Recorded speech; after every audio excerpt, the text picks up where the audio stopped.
Welcome back to the official Atari Games podcast. Jason here, joined again by Ethan Stearns Hello.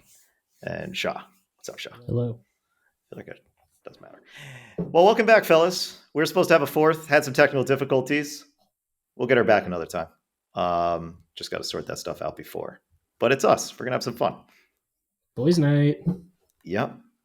This is kind of like an interstitial because I've already planned the next podcast. So start thinking, if you're listening exciting. to this, think about some questions because it's going to be all about Lunar Lander.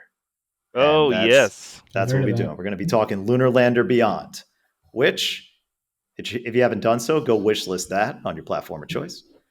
And just to round out some other news, more pertinently, Quamp 2, it's out. Go get it. It's on everything. Yay. Steam, Switch, Epic. I don't know why I'm saying it in this order. Xbox One, Series X and S, PS4, PS5, and Atari VCS. So go get that. Also, the day of this recording, Star Wars Dark Forces Remastered. It's out. Night Dive's latest Again. remastered effort. Again, that's true. And it's awesome. All the reviews dropped today. I was looking at a bunch of them, and people love it.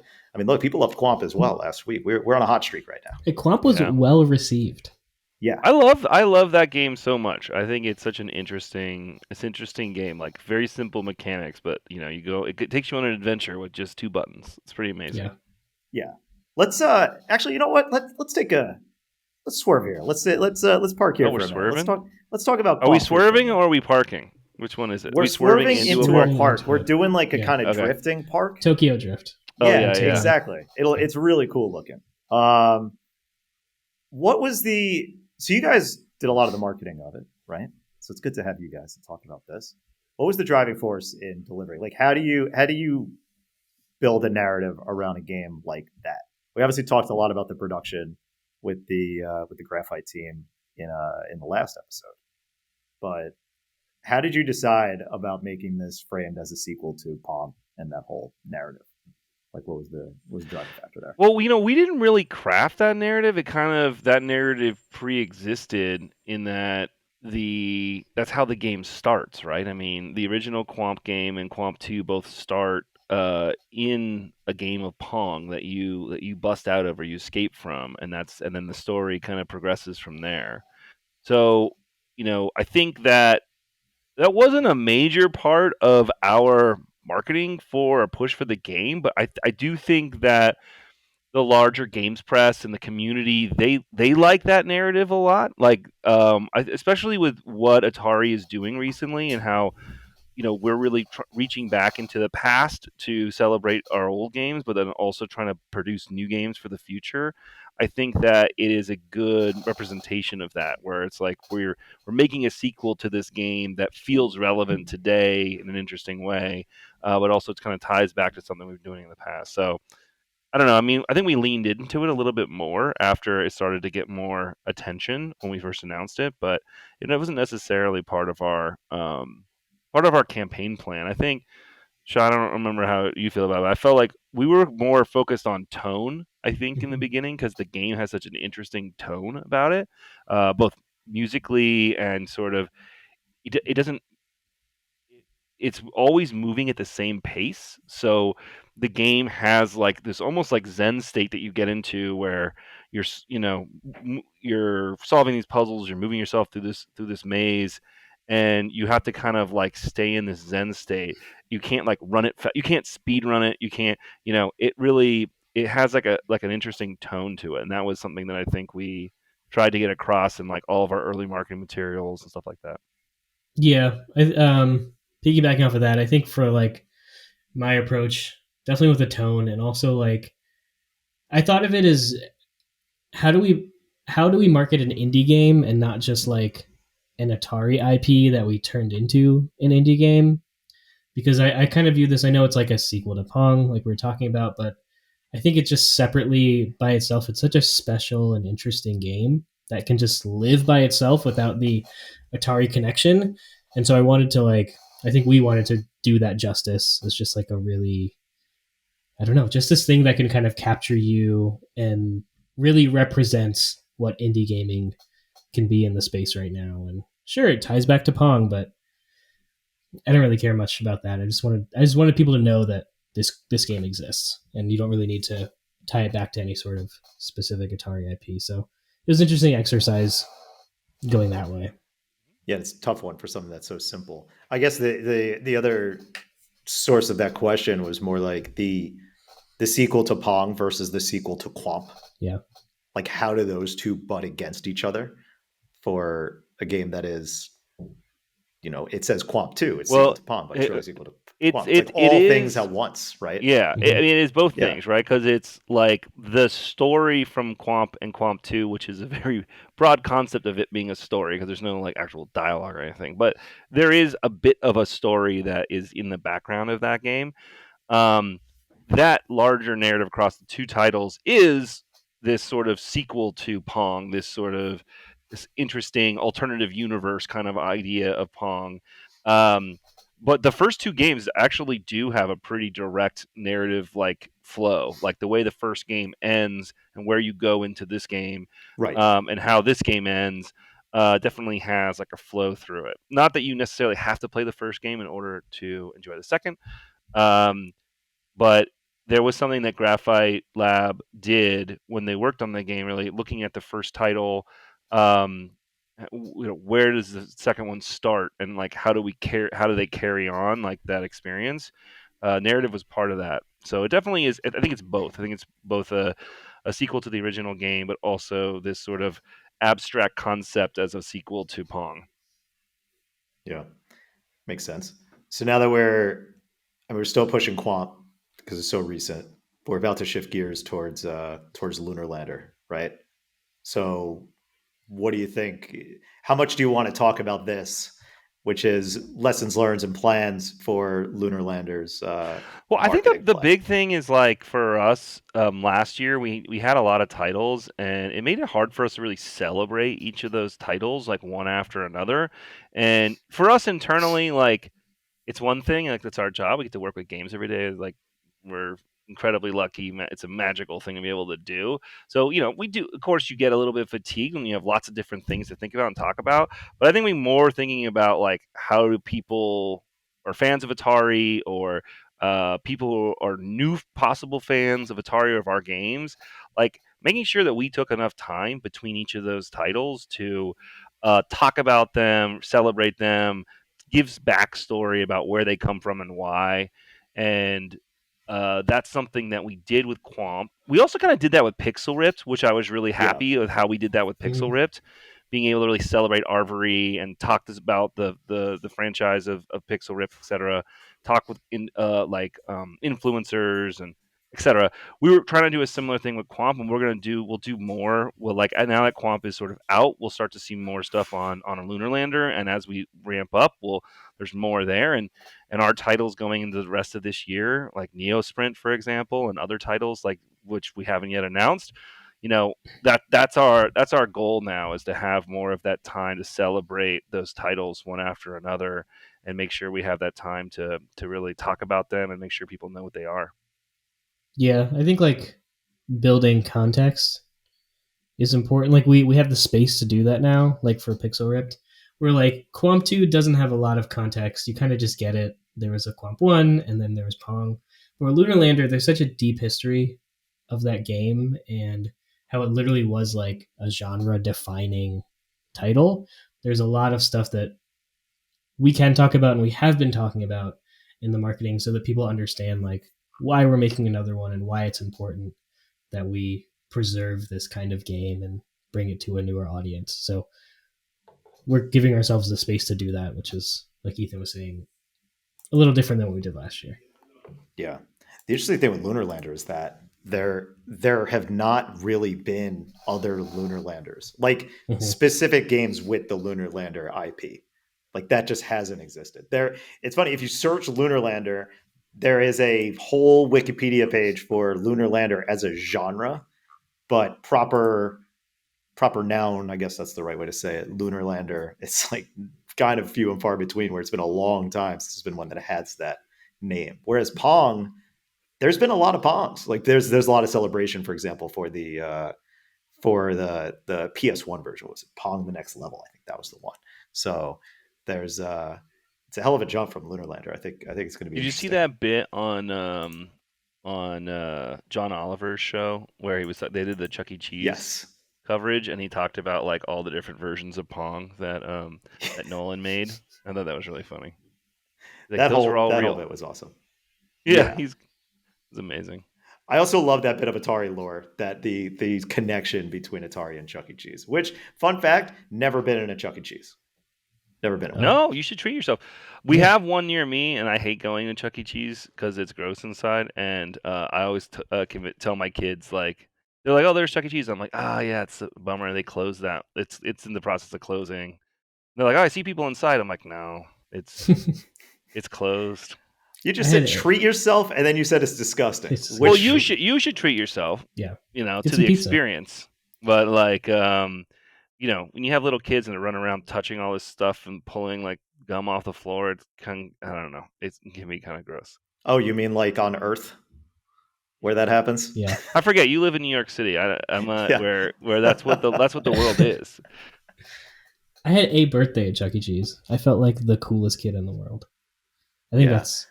that's where I peaked probably. I don't think I could comfortably walk into a Chuck E. Cheese. It just, I need to go. Maybe one day. I have a young niece and nephew, so maybe one day they'll have a birthday party there, and I can have an excuse to go. Otherwise, no. The closest thing is a Dave and Buster's. That's Sure. about it. Chuck E. Cheese for me when I was younger was about arcade games. That was the thing that I Right. loved doing when I was there. I can't remember the name of it, but there was like this jet game, this like third person jet fighter game, and I loved that thing. And I would you know, I go to birthday parties there and like everyone's jumping the ball pit or doing whatever they do, skee ball and stuff, and I was just dumping quarters into the arcade games there, but there aren't really Yeah. arcade games at them anymore, which is sort of a bummer. They're all like Hmm. kid casino games. Oh, They're that like sucks. put a coin into the thing and a thing spins and you got 50 tickets. Was it Afterburner? Was that the game that you played? It might have been Afterburner. Yeah, that's what I don't know why I just thought about that immediately. Yeah, I never really understood the appeal. Like the ticket thing, those games that take over are so frustrating because they're just not fun, and it's all to get like a bouncy ball or something that you can actually afford, because they'll always have like it's a PS5 in the window, and it's like you get this if you have like 20 pounds of tickets. You're like, no, that is impossible. I will basically have to come here for the rest of my life, and I will never get this thing. So Yeah, but it feels so good when you walk out with that bouncy ball. Yeah. no way. Find me at the Time Crisis machine. That's all I Yeah. would play. Well, yeah. Shaw, what was your arcade game of choice? House of the Dead. Yes. Yeah, The original? That was a really fun one. I don't want to die. Yeah, and then you have to it's like the light gun, and then you have to like go off screen to reload. Shoot it or off the whatever. screen. Yeah. Yeah. Making that motion that's instant death. You got to master the quick wrist action. That's the move. Well. Yeah. Time Crisis It was fun. definitely Afterburner. I had to look it up. Yeah. Nice. Look at that. The most minimal amount of information. Do you remember? So I loved Time Crisis because I loved the idea of that cover shooting gameplay. Did you ever try those games? It was like, I think Police 911, where it was one of the first games that did the body tracking. Mm-hmm. Yeah. Mm-mm. No? Oh man, No. John, it was like you basically imagine Time Crisis, but instead of having to press a pedal to jump out, you would actually have to move your whole body. It was before Kinect, so it was before any of this tech really happened. That was really like a golden age when arcade. That was like before the flip really happened, because there was for the longest time arcade led hardware, and it was always, so you go to the arcade to play the games you couldn't play at home. And then once that flip happened, then arcades kind of lost their relevancy because you just play the better games at home. But that was kind of on the bubble, where it's like, this is something I can't do at home, and it was great, at least in small bursts. Now they do these really interesting things where, especially with like Japanese like arcade machines, and like companies will, have this way for you to carry your, not only like your experience over, Yes. like on like a card or something that you bring back, but also kind of like skins and things you unlock in the game that you can use. I don't know. I think that's super cool. I went to It's so cool.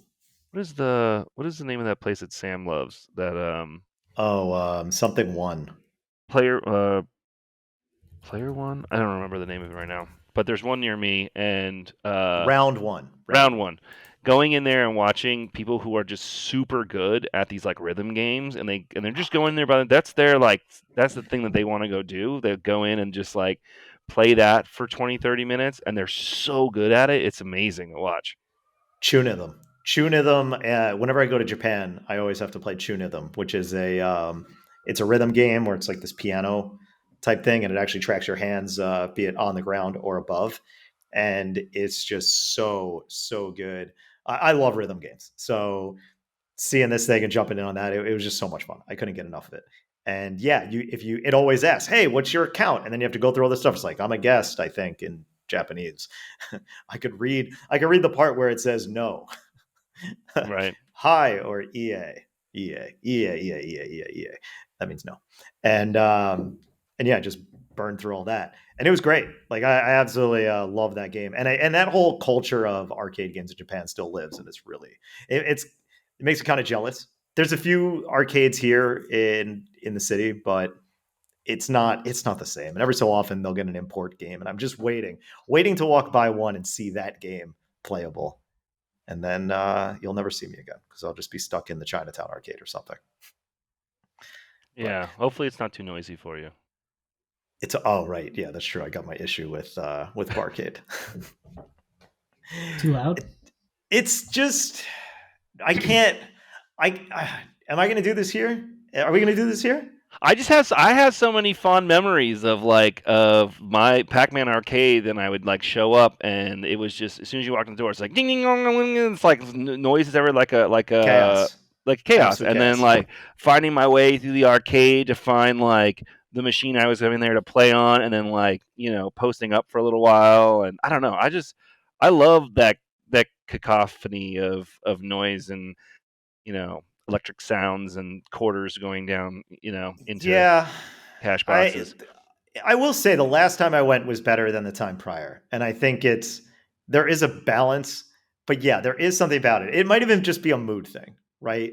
Where the it's those old sounds being cranked up to 11 at max volume. The cacophony, like you said, of all of those things at once. I remember like one time in my life that I like distinctly remember flipping out on somebody.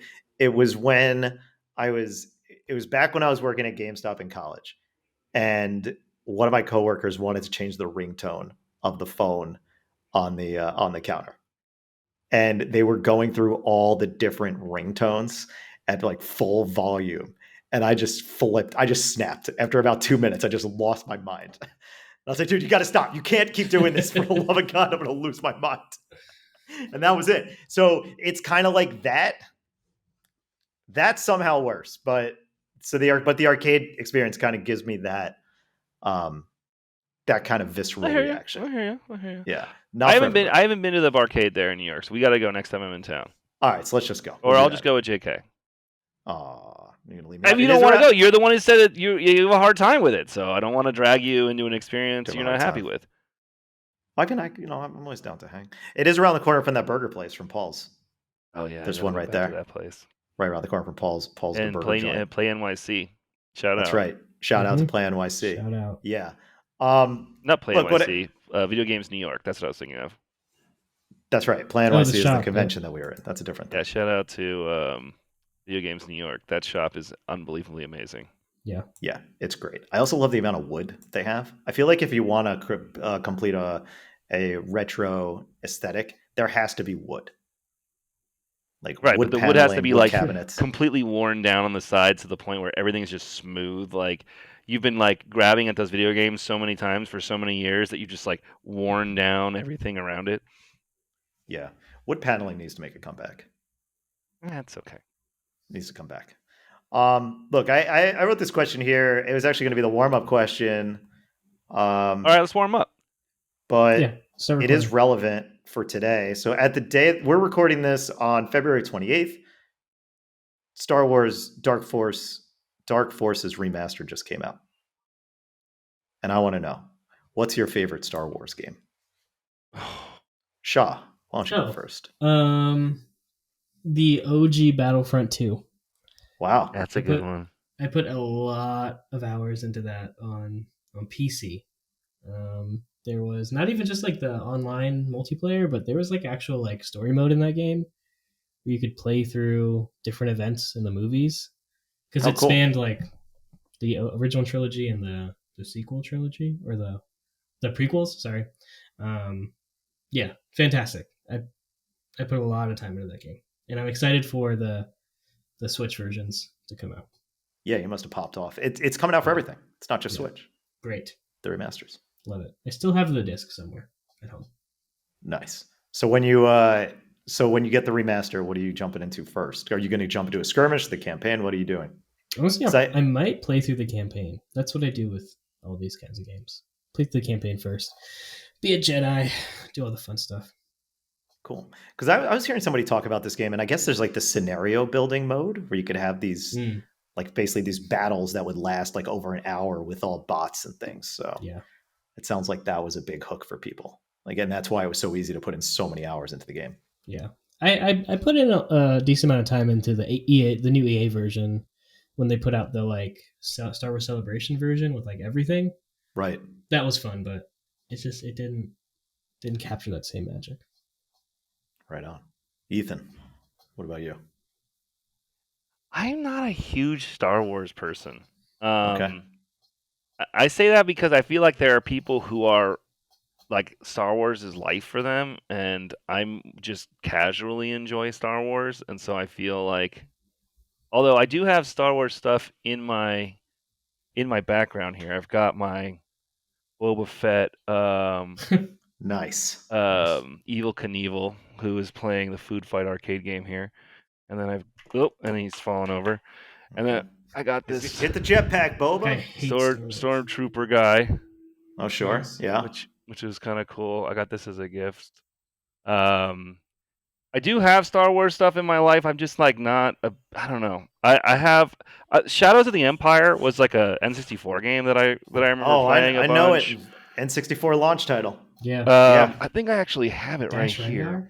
I cannot believe that has not been remastered yet. Like that is insane that has not been remastered. And then I also have the classic kart racer from Phantom Menace here. Nice. Also a great game. Yeah, that was a good one. See, that's the thing. Even if you're not a big Star Wars fan, there are so many Star Wars games that have just entered the zeitgeist as just more games. I mean, Dark Forces started off the series that eventually became like the Jedi Knight series, and there was 3 of those. You have Shadows of the Empire. KOTOR. I mean, like KOTOR. Knights of the Old Republic 1 and 2. Yeah, I mean, I think the thing that I love Squadron. about Rogue Squadron was incredible. Yeah. Right. Okay. See. Yeah, but I liked where I liked the Star Wars games is when they were like more of a blank canvas for the world to sort of expand. Like that's always been kind of my thing with Star Wars, where I like the linear narratives that are told, and and you either like them or you don't like them, right? And I think that when they're more open to sort of celebrating or exploring like the world of Star Wars, like I feel like Andor did a good job at that, and I think Rogue One did a good job at that. And I think like projects like KOTOR, where it's so much more open, I find that stuff interesting because it's a great world that was created in like types of species and weapons and like general narrative. Like I like that stuff, and so I don't know. I mean, I definitely played a bunch of the games. I think the arcade game, there's another arcade game. I remember playing the Vector Graphics Star Wars arcade game that you'd sit inside. I fucking love that game too. Yeah, I don't know. If I had to pick one, let's just say Shadows of the Empire. Was Shadows and Dark Forces the same main character? Because wasn't that like a no? Sorry, not. It was the same character as Jedi Knight. Kyle Katarn. And like he was really special, right? Because he was the first canonical, like now he's not anymore, but he was like the first character in the Star Wars like universe that wasn't from the movies. And like they made toys for him and stuff like that. Like it was like a really important thing, right? I mean, he that whole game was one of the first times like the Star Wars narrative world like existed outside of the medium of the films, which is kind of interesting. Yeah, I don't know if that was the first one, but that's kind of Well, it's kind of cool. like the But Tikka Masala question we were having earlier. Like, Right. I'm full of origin stories that I don't know if they're true. we just So heard it from a guy. yeah, Heard it a from a guy. guy. I was in line at at Star Tours at Disneyland, and this guy told me, and so it's got to be true. Yeah, that's like I think I've said it. Like I read this somewhere. I heard it from somebody, or I made it up. It's one of those things. It's one of the three. It's one of those three things. Yeah, exactly. Yeah, How about you? those games are great. How about you? What's your favorite game? Honestly, now after last year, I'd say the Jedi Survivor. I honestly think that leaped the competition. I mean, I have a soft spot for a lot of Star Wars games. Shadow of the Empire, I'm just going to straight up say it, is a horrible video game. Like, it is a bad game because it is from that era of 3D console games where they were trying to figure it out. It is wildly frustrating, and sometimes you think, oh, it's one of those games where it's like, if you ever play a game back that you played when you were a kid and you go back and say, man, I thought I was bad at this game. Turns out it's just not good. That's one of those games. But there's so many good ideas. That game, it's inevitable that game gets remastered or remade, ideally remade within the next like 5 years, I'd say, ideally speaking. Before you talk about how good Jedi Survivor is, I just got flashbacks of Super Star Wars on the SNES. Awesome series. Awesome, dude. I talk about frustrating video games. I remember being a child. Oh yeah, and with my cousins trying to get through that first fucking desert level. Sorry, oh my god, first desert level. That first desert level, so frustrating. Good memories there. I don't remember which one did I play. I think I had Superstars. I don't remember that one. I think I had Super Return of the Jedi. Okay. And that game was great, but there were some interstitial scenes where you had to control the Millennium Falcon, and those sucked. Those were I remember those being super frustrating. But when it was the side-scrolling parts, I said, "Yeah, this is great." But yeah, man, I saw a spot for a lot of those things. There was the first time I saw Rogue Squadron 2 on GameCube was one of the coolest things you could ever see in games. You're like, that was another wow, launch title. That was another launch title. Yeah, I remember that game. That was like during that era. They were like, "Oh, the GameCube actually can render more polygons than the PlayStation 2, as seen in Rogue Squadron." Yes, and I got my GameCube with 3 games, and Rogue Squadron 2 was one of them. NHL Hits 2002 and Crazy Taxi. Nice. Because Crazy Taxi was... Oh, no, wait. I lied. I got Crazy Taxi later. Super Monkey Ball. That was the other one. That's right. Super Monkey Ball. And yeah, so have a soft spot for that one. But man, it plays into the point that you were saying, Ethan, which is I love Star Wars games that don't rely on convenience and nostalgia, because Star Wars, and this is kind of where they shot themselves in the foot with a lot of the content, especially with the new movies, it's always like, hey, it's that guy. It's a universe, but it is like the smallest feeling universe ever. That's why the end of season 1 of Mandalorian was so frustrating. It's like, that's your solution? Come on, man. Really? That? We're just going to say this happens. That guy shows up. Fantastic. Of course, it's got to come back to this guy every single time. Whereas, Vader shows up in the Jedi series, but it makes sense. It makes sense based on the plot they're saying. Otherwise, there's no other thing. Luke never shows up. Leia never shows up. Like it is completely self-contained, and it's incredible. The new characters they've created are all awesome. The relationships they build are amazing. I just want more of these people. Like, it's one of the rare occasions where it says, I want these people to be in the live action stuff. When are they going to show up? Because they're more interesting than every other character you've written in the last 15 years. So yeah, I loved Survivor. I love the gameplay. The combat was awesome.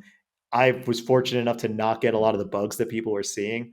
I even replayed Fallen Order leading into Survivor, and that game is still fantastic. Those games are just immaculate, and I do highly recommend them. So, Cal's like I'm character progression, and yeah, in that game where he's like battling dark and light, which I know is like a lot of the Jedi's that they talk about in these movies are battling light and dark and whatever, and their past. But I don't know, just the way that they approach like how he survived.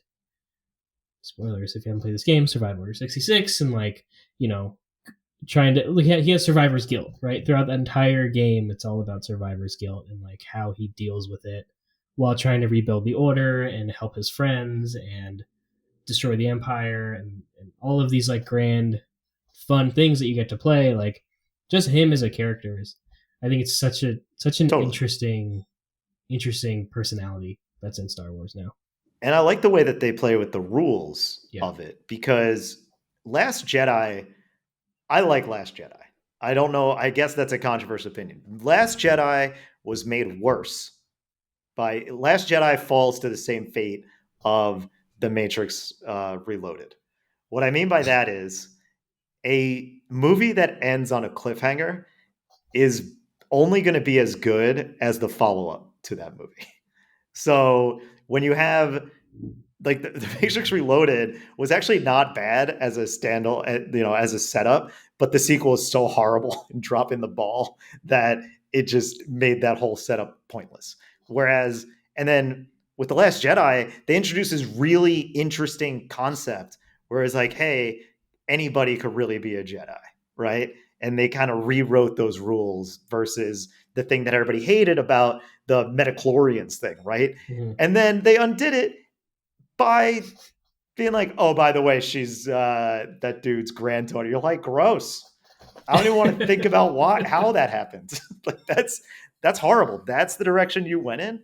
So I think that what the Jedi series is doing, and I hope they follow through with it, is kind of expanding this idea where like a Jedi doesn't have to do all the things that they do. And I don't want to spoil anything, but I really do love the direction they're taking it. And fingers crossed for a happy ending. That's all I want. What was the one that had the Sith sort of lead? There was like a series on like Xbox 360 maybe and PS3. Hang on. There were like three of them. There's two of them. The one where you're the secret apprentice. Yeah. They also ported that to modern consoles. So one of the things I liked about that game, and I think it was one of the first times we were really seeing this, is that Force Unleashed. That they were doing stuff with the world that we weren't seeing. Like we weren't seeing that in other medium. Like I remember there was that trailer where he's like force pulling like a Star Destroyer like out of the sky into the planet, and it's just like, that's so crazy. And it's stuff that you like elevating the scale of what you could see. I don't know, but I think the video games have always had a really strong role in kind of tinkering at the edges of the narrative world of Star Wars. And so going back, and I'm excited to go back and play Dark Forces as well, because I think it's one of the first to really do that. Same. I just installed it on my Switch. Earlier, nice. So I never played it. Really excited to jump in. So check I also didn't play it back in the day. So excited to jump in. That might be my my next game on Switch that I play alongside Final Fantasy Rebirth. So yeah, good stuff. I will say the one thing that kind of brought down Force Unleashed for me, because that game is very good. I never played the second one. I only played the first one. But the thing that brought it down for me is that because I played PsyOps, the Mind Gate Conspiracy, and I did not have to look up the name of that game. I remember the name of the game and the subtitle and the fact that they had a song for it sung by the band Cold, With My Mind is what it was called. Useless information. Anyway, that game was amazing and had the best controls for telekinesis. So when I got into Force Unleashed and wanted it to play like that, it didn't really. So the action wasn't quite as fast as I wanted it to be, specifically with the telekinesis controls. Otherwise, really cool, liked it. But PsyOps. Bring that back. What are we doing? What? Why isn't there a new PsyOps? The streets are What clamoring are for we doing? Would you PsyOps. call Bandai or whoever owns that game? And Midway that doesn't So exist. Warner Yeah, Brothers exactly. then. So it's a Warner Warner Brothers. Brothers. Let's buy it. Hey, Mr. Brothers. Hey, let's you get must out. know one of the brothers. I mean, there's Yeah. two of them. So Yeah, it's one. Yeah, call that frog from. Yeah. Remember that Warner Brothers frog? Call that guy. oh Dot yeah, Yeah, exactly. good callback. Yeah, he probably knows where it's You at. dance across the bottom of your TV. Yeah. Anyway, look, guys, I think we've talked enough. Let's wrap this thing up as we normally do, Oh, and Oh, talk that's it. about what are we currently playing. So, either you want to go first, Shah? Why don't you go? Or Ethan, you got something? I've been playing Spider-Man sort of. I wish Sorta. I wish I was playing more of it. I don't know. I Spider-Man want 2? Spider-Man 2. I wish I'm sitting down. I wish I could sit down and binge it and play it more, but I haven't been. So I started that after Dice, where it won a bunch of awards at the Dice event, and Yeah, I good was for like, them. I should actually. I knew I already owned it, so I was like, I'm just gonna actually sit down and play it, and it's been fun. I was surprised. I was like kind of pleasantly surprised because I think Insomniac always delivers. They always deliver the goods with their games, but they never quite like stand out to the point where they're winning all these awards. So, while I probably wouldn't have said give that, Insomniac hasn't won any awards. Is that what you just said? they usually don't get the accolades of like Game of the Year awards. No, Yeah. tell me where they have. I mean, I thought the Ratchet and Clank series won tons of awards. No. Probably for like visuals. I don't know about Game of the Year. Yeah, they never really get like top prizes, that kind of stuff. No. I mean, and you're talking about one of the big, like Ratchet and Clank is one of my favorite series. Like I love it. That is appointment gaming for me when a new Ratchet and Clank comes out. I'm kind of bummed that Insomniac is becoming the Spider-Man series, the Marvel company, but I get it because they gotta pay the bills. Give me But Wolverine. I love Ratchet and Clank. I feel like there's too much in Spider-Man 2. I feel like the game. I've spent like 5-6 hours playing it, and I'm like still like I'll do something, and they're like, "Oh, you've unlocked this new thing. You got to learn how to do." And if you press X and Y and then touch the touchpad, then now you have this new thing that you have to figure out. And then, like, assumingly throughout the game, I'm going to get other unlocks that allow me to do other things there. And I'm like, all right, great. Now I'm going to swing through the city. It's like, wait just a second. Now we're going to go through an entire, like, controllable, like, separate scene of the game that's, like, not in the city. It's like, I mean, it's just, it's a lot. It's a lot. It is a lot. I loved the first one, and I loved Miles Morales, but I didn't feel like I wanted more Spider-Man after I finished those games, which is why I never like jumped on the second one. I did really like Spider-Man 2. I mean, anything Insomniac I'll play, except for Fuse. Remember Fuse? They've done a bunch of games. Were they the ones that did the Resistance games? Yes, they were. Mm-hmm. Like that Loved them. that one in Chicago was really cool. That would be Resistance 2 with that giant monster running around. Yeah. Resistance 3 was so good. Wildly underappreciated series. Played that on Xbox, I think. No, PlayStation. For Yeah. PS3? Always PlayStation. Yeah, the first PS3. one? The whole Resistance series was on Yeah. PS3. PS3. Which is annoying because you can't play it on anything now. Yeah. Yeah. And maybe on streaming. Shaw, what about you? What have you been playing? I just finished the first Alan Wake. Nice. Yeah. Fun game. It's not a lake, never it's an played it. ocean, man. Yeah, I know. Spoiler alert. I had never played it, and then I just decided it was the same thing. I was like, after it won all those awards, I was like, maybe, or the second one won all those awards. I was like, maybe I should play the first one. And eventually played the second one. So I played it. I liked it. Before I jump into the second one, I decided to take a little break, and so I went back to the Cyberpunk DLC. So I'm trying to work my way through that. Nice. Phantom Liberty. It's a fun world to be in, and I would like to finish that DLC before Elden Ring comes out. Have you played Control? I did not beat Control. That's worth it. I kept losing. I got to this boss fight where it's just like a giant bookshelf, and I kept losing, and I got mad, and so I never beat Control. Oh, I remember that one. Yeah, Bookshelf. I vaguely yeah. remember You're just this. like And I have floating a in platinum the for Control. air, and then there's like platforms on like either side of it. And it's just like a giant like Is that just optional? throwing furniture at you. Oh, okay, And I fair got enough. I got really mad, but All right, but you're gonna play Elden Ring. Got it. Okay, cool. Well, I guess it's too Yeah. hard for you. it's too hard for me. But I'm excited That for the new happens. Elden Ring DLC. Cool. Inject that in my veins. Very nice. Well, I've been playing nothing but Like a Dragon Infinite Wealth, but I talked about that last episode. So instead, I'm going to talk about another game I played earlier this year. Um, just to take a complete left turn. Turnip Boy robs a bank. Yes. Yes. Yeah, Turn it I, on. I put a couple hours into this, and man, I am looking forward to getting back into it. It is a lot of fun. If you're not familiar with the Turnip Boy Now series, last time we saw Turnip Boy, he was committing tax evasion in Turnip Boy Commits Tax Evasion. That was one of the most disturbing games I've ever played for a character named Turnip Boy. And it was horrifying. Like early on in the game, spoiler alert, for Turnip Boy Commits Tax Evasion, there's a guy who's like, yeah, my friend's kind of bothering me. And then you like kill his friend. And then he says, wait, I didn't want you to kill my friend. And then it's like, bam, achievement unlocked. You killed his friend. That's like, what?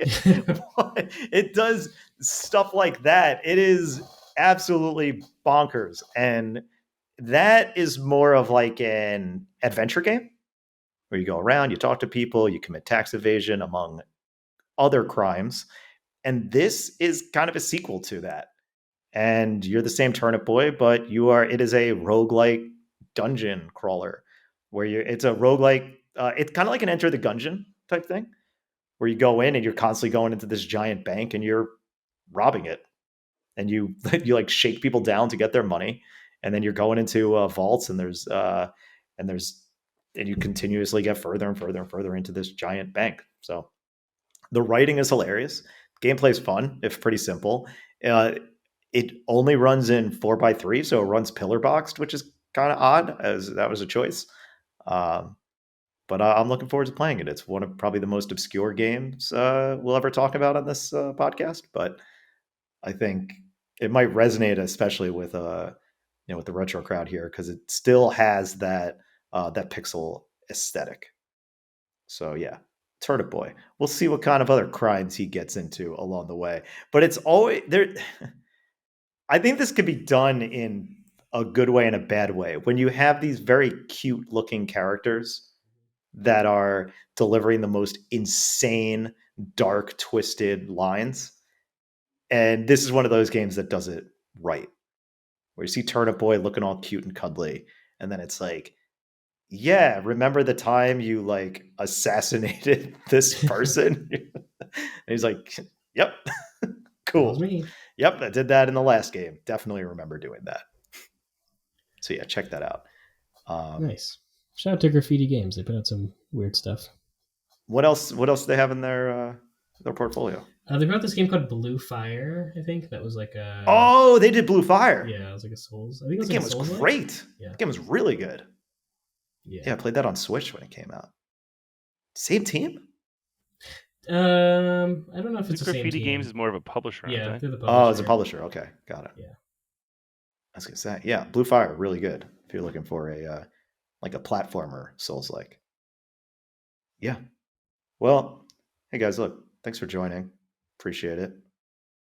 Let's do the wrap up here. About 44 minutes. Look at that. We filled the time. Love it. As a reminder, again, we've talked a lot about Star Wars on this day because Star Wars Dark Forces Remastered is out. So go check that out. That's on everything. Quamp 2, still out. Check that out. Go buy it. Definitely also on everything. And Lunar Lander Beyond, coming soon. Wishlist that. That helps greatly. Also, the Minter collection from Digital Eclipse is coming out on the 13th of March. Oh, So sweet. pretty soon, in like 2 weeks. recently, Jason spent some one-on-one time with the studio, 1-on-2 time. Yeah. 1-on-2, and so I don't know. That's a really special, amazing game from our friends at Digital Eclipse. So you guys should check that out as well. Did you mention Yeah. Naka R VR? Speaking Yeah, of Anaka R, Minter, speaking of Minter, is coming out on PS5 and will be available on PlayStation VR on the 6th, 8th. 8th, coming I don't know. soon. Here's the trick. Yeah. You add that to your wish list, you'll get it. You'll know. Also, a reminder for that: if you can't wait to play Aka R, you can actually get the PS4 version. You'll get a free upgrade to the PS5 version when it comes out. Boom. So that's some good stuff. So you don't even have to wait. You can play it right now. But if you do want to wait, that's fine. Jason just made that call right now. Yeah. Things happen on the stream. Crazy, right? Yeah. So yeah, those guys were awesome. It was an awesome trip to hang out with those guys. I saw the sheep, multiple sheep, one llama, one donkey. I fed them some biscuits. I hung out with Jeff and Ivan, the duo that make up Llama Soft, and yeah, they were wonderful hosts, and just hanging out in Carmarthen in Wales. Good times. So awesome. yeah. Ethan, where can people find you?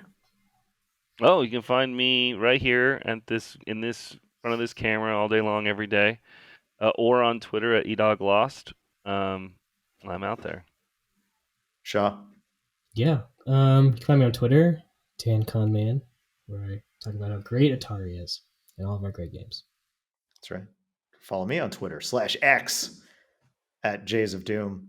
Also, forgot to mention this earlier, join the Discord. All of these things that we've talked about are linked in the description below. So click all the links, just straight down the line. Click everything. Click everything. Please.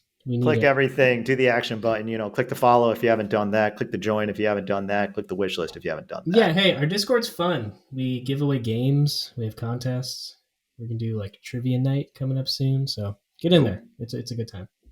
I just got added to some sort of Lunar Lander Discord thing. Yeah. So hey, look out for that at some point in the next 2 months. Mm-hmm. All right, that's it. Thanks for listening, and see you next time.